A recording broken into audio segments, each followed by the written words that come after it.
What if the most romantic city on Earth was once a swamp, a muddy, mosquito-filled island in the middle of a freezing river? No cafes, no Eiffel Tower, no art, no light. Just tribes, survival, and cold, dark water. And yet from that swamp, one city would rise to change the entire world. This is the full story of Paris. From forgotten marshland to the most visited city on the planet.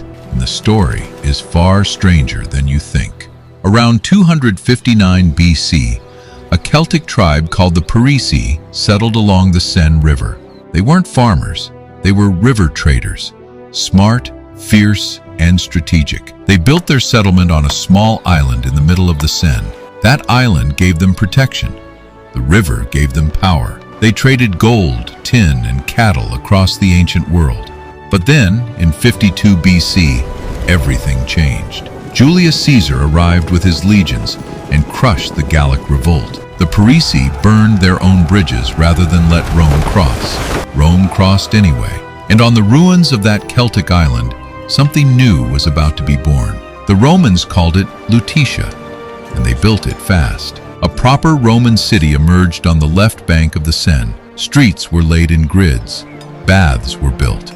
An amphitheater rose from the earth. The Romans even built an aqueduct to bring fresh water into the city. For 300 years, Lutetia grew quietly under Roman rule, but Rome was beginning to fall apart. In 360 AD, a Roman general named Julian was declared emperor right here in Lutetia. He called it his favorite city in the world, and then the barbarians came, and everything Rome had built began to crumble. What rose from the chaos would shock the ancient world. By 500 AD, the Franks had taken control of the region. A king named Clovis made Paris his capital, and the city never looked back.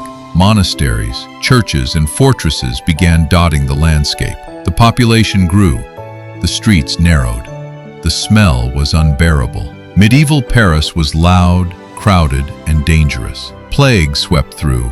Fires burned entire neighborhoods overnight. But one thing kept the city together: faith. And faith was about to build something that would stand for 800 years. In 1163, construction began on a cathedral that would redefine architecture forever. Notre Dame de Paris took nearly 200 years to complete. Workers who started building it never lived to see it finished. The flying buttresses, the rose windows, the soaring towers, all revolutionary. It wasn't just a church, it was a statement. Paris was saying, "We are the center of the world," and for a moment, it truly was.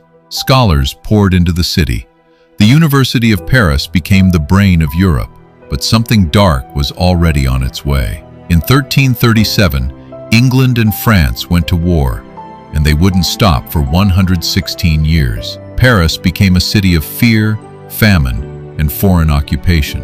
The Black Death arrived in 1348 and killed half the city's population in months. Bodies piled in the streets.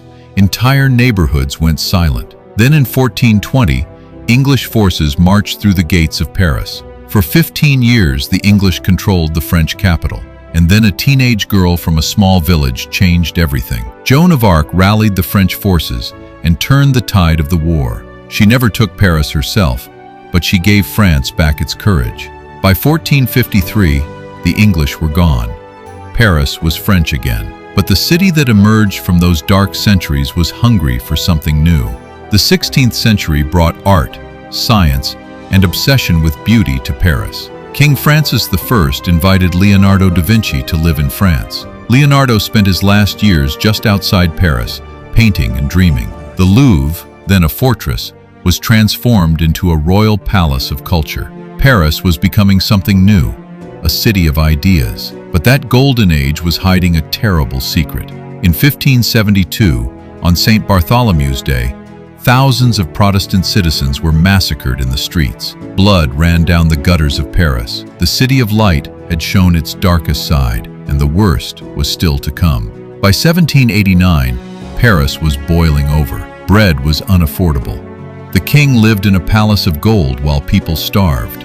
On July 14th, an angry mob stormed the Bastille prison, and history cracked open. The French Revolution was the most violent rebirth in European history. The guillotine was set up in the city center. Thousands lost their heads. King Louis XVI was executed in 1793. Queen Marie Antoinette followed months later. The streets ran with fear as well as blood. Paris had destroyed its own royalty, and now it needed a new kind of leader. One was already waiting in the wings. Napoleon Bonaparte seized power in 1799 and made Paris the throne of an empire. He commissioned grand boulevards, triumphal arches, and monuments to military glory. The Arc de Triomphe was his greatest trophy, built to celebrate French victories. Under Napoleon, Paris became the envy of every European capital. But Napoleon's ambitions were bigger than one city. He marched east. He marched north. He marched until Russia swallowed his army whole. By 1815, Napoleon was exiled, and Paris was left to find its next identity. And what it became next changed the look of cities around the entire world. The 1800s brought steam power, railroads, and a population explosion to Paris. But the old medieval city couldn't handle it. Streets were too narrow. Disease spread everywhere. Revolution kept breaking out. So Emperor Napoleon III gave one man almost unlimited power to fix it. Baron Haussmann tore down 12,000 buildings and redesigned Paris from scratch. Wide boulevards replaced twisted medieval lanes. Sewers, gaslighting, parks, all built in just 20 years. The Paris you see today, those famous wide streets, is largely Haussmann's creation. But not everyone was happy. Hundreds of thousands of poor Parisians were displaced. Progress always has a price, and Paris was about to make the world's most controversial investment.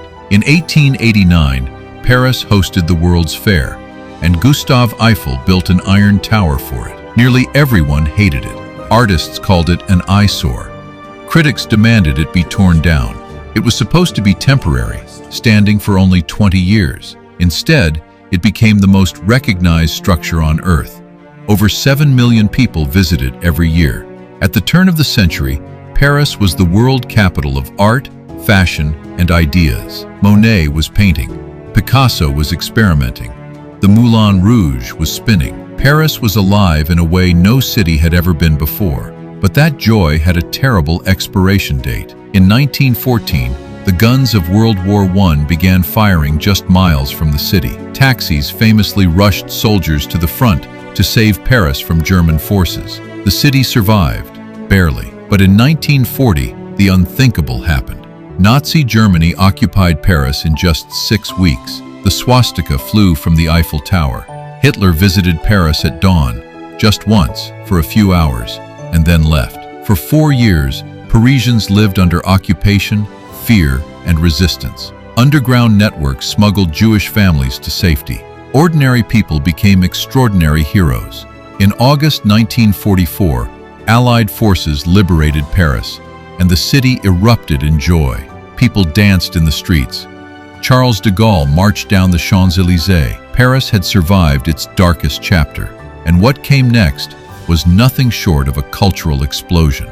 The 1950s and 60s made Paris the world capital of existential cool. Simone de Beauvoir was redefining feminism in left-bank cafes. Jean-Luc Godard was reinventing cinema. Coco Chanel, Yves Saint Laurent.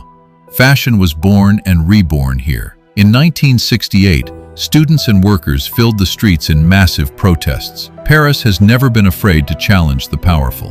The Pompidou Center opened in 1977. Bizarre, colorful, inside-out architecture. Again, Parisians hated it.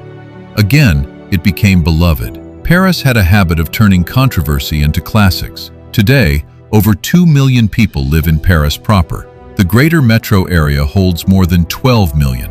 It remains the most visited city on Earth, drawing nearly 40 million tourists a year. The Eiffel Tower still sparkles at night. Notre Dame, after its 2019 fire, has been painstakingly restored.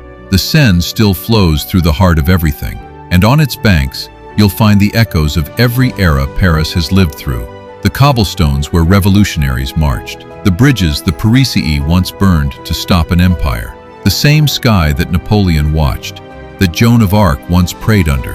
From a swamp to a symbol of civilization, from a muddy Celtic island to the city the whole world dreams of visiting. Paris didn't happen by accident.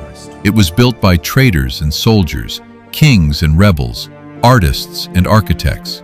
It was burned, invaded, starved, liberated, and rebuilt. Again and again. Every generation added a new layer to this city, and every layer is still there, if you know where to look. So the next time you see a photo of the Eiffel Tower or the lights of the Seine at night, remember the swamp, remember the island. Remember that the world's most beautiful city was built on mud, blood, and an unbreakable will to rise. Paris was never just a place. It was always a story, and it's still being written.